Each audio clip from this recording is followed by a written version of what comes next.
ہم لعنت بھیجتے ہیں فرقہ واریت پر، امت کو تباہ کرتے ہیں وہ لوگ جو فرقہ واریت پیدا کرتے ہیں.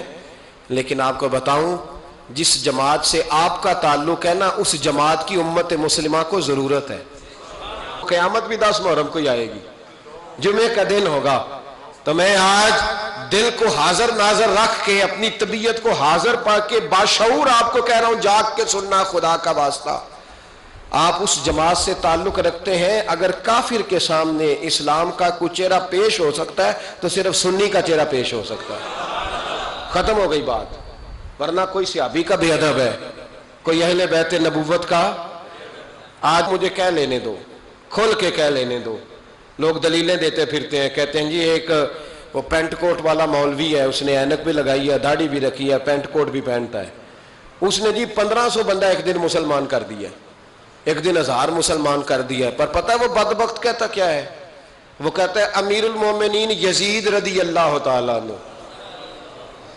میں کیا کروں اس کے 1500 مسلمان کو یا 2000 اس کے کلمہ، اور وہ جی بڑی دلیلیں دیتا ہے. وہ دلیلیں سنبھال کے رکھے، وہ دلیلیں جو جی بڑے لوگ اس کے ساتھ ہوتے ہیں. تو کربلا کے موقع پر زیادہ لوگ یزید کے ساتھ تھے، زیادہ لوگ. ہم کثرت کے قائل نہیں، ہم حق کے قائل ہیں. ہم اب چھوڑ دو بات، دلائل کی طرف آؤ. عجیب تماشا ہے. اور ایک مولوی صاحب اس کی حمایت کر رہے تھے، کہتے نہیں بندہ ٹھیک ہے، وہ بھول گیا تھا، اصل میں قصور عبید اللہ ابن زیاد کا تھا، اصل میں غلطی عمر بن سعد کی تھی، تو یزید کو زیادہ الزام نہیں دینا چاہیے. میں نے کہا بڑی تمہاری قریبی رشتہ داری ہے یزید کے ساتھ، تو اللہ سے دعا کیوں نہیں مانگتے کہ تمہارا حشر یزید کے ساتھ کرے؟ مانگنی چاہیے نا دعا. کیا خیال ہے آپ کا؟ ہم الحمدللہ جمعے والے دن مسجد میں بیٹھ کے دعا کرتے ہیں، یا اللہ ہمارا حشر امام حسین کے غلاموں میں کرنا. تو بھی کرنا، جرت کر، جرت. ہماری جرت دیکھ، ہم یہ نہیں کہتے ان کے ساتھ کر، ہم کہتے ہیں یا اللہ ہمارا حشر ان کے. ہماری جرت دیکھو، ہم ان کے غلاموں میں، قدموں میں، نوکروں میں بیٹھنے کو وہ دعا مانگ رہے ہیں، یا اللہ ہمارا ان کے غلاموں میں، غلاموں کے. تو بھی جرت کر دلیری، کر جرت، کہ یا اللہ میرا حشر یزید کے ساتھ کر دلیری. اگر اتنا ہی اچھا تھا تو بے شرمو اتنا ظلم نہ کرو، اتنی زیادتی، اتنا ظلم نہ کرو. یہ ظلم ہے. امام حسین جمعے والے دن خطبہ پڑھنے لگے، جمعے سے پہلے امام حسین نے خطبہ پڑھا، اور آپ نے ایک جملہ کہا جو ہمیشہ یاد رکھا جائے گا. آپ نے فرمایا یزید کو جا کے بتا دو کہ مجھ جیسا تجھ جیسے کی بیعت نہیں کر سکتا. او کیا فکرہ ہے امام علی مقام کا.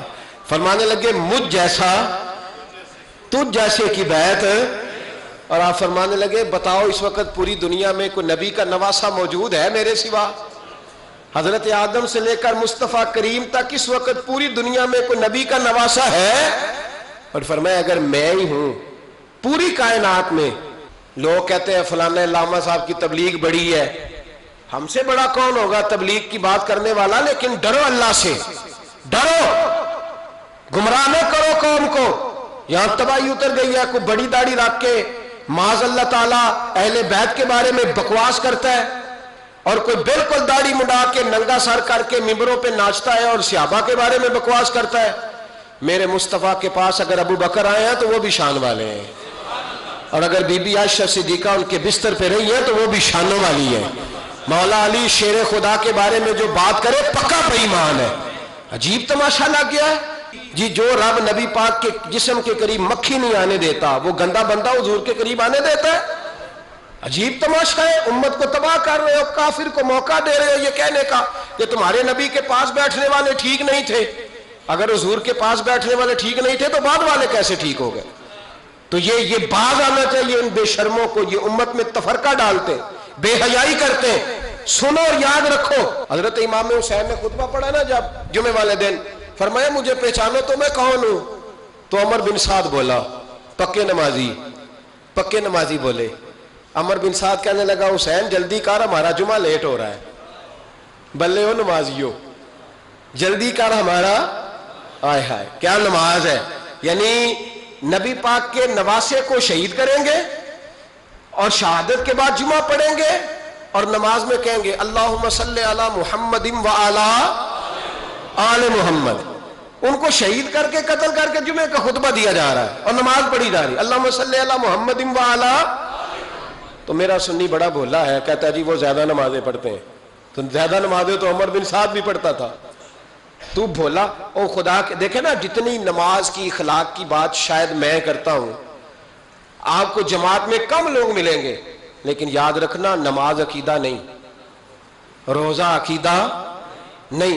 عقیدہ حسین ہے، عقیدہ حسن ہے، عقیدہ علی ہے، عقیدہ عثمان غنی ہے، عقیدہ عمر فاروق ہے.